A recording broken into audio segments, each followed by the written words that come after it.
Do you buy this, even a little itty-bitty?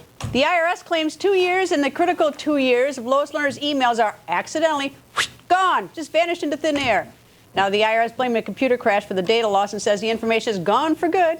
Now, is that possible, or is that plain baloney? Computer expert and CEO of Trusted Sec LLC, David Kennedy, joins us. Okay, David, I could tell you that it's awfully convenient that these emails are missing. So is it possible?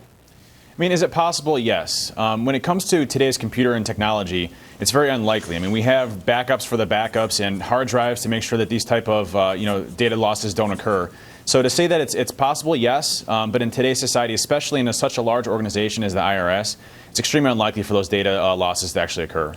For all those losses to occur, would it not be that the emails were saved on her computer, not on some server someplace and backed up for starters, right? Right.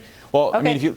And the second thing is that any email that she ever sent got bounced back and never went to a recipient.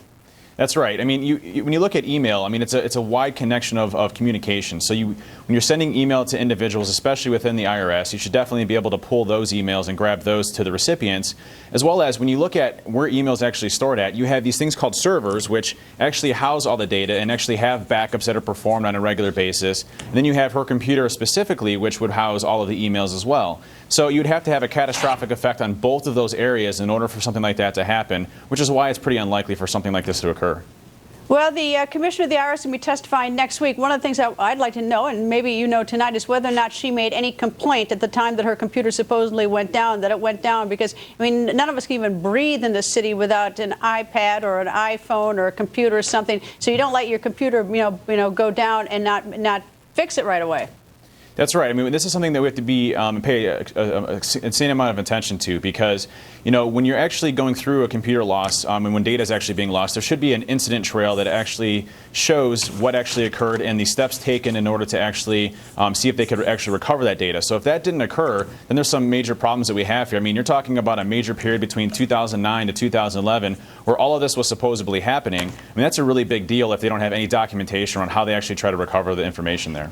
All right. So let's say on January 1st, 2009, on my computer, I noticed that I would have to notice there was a problem, right? That's right. On my computer? Okay, so I noticed there's a problem. So you'd figure that I would call the IT department on January 1, 2009, say there's a problem, right? That's right. Okay, they would then come in and fix it, right? That's right. This couldn't be just a phantom mistake that all of a sudden, 2 years later, when someone, that all of a sudden they discover and that nobody knew nothing about anything. So in order for this, in order to buy this computer, this IRS excuse, I'd have to believe that she didn't know she had a catastrophic failure, or two, that she was that for whatever reason she didn't mind.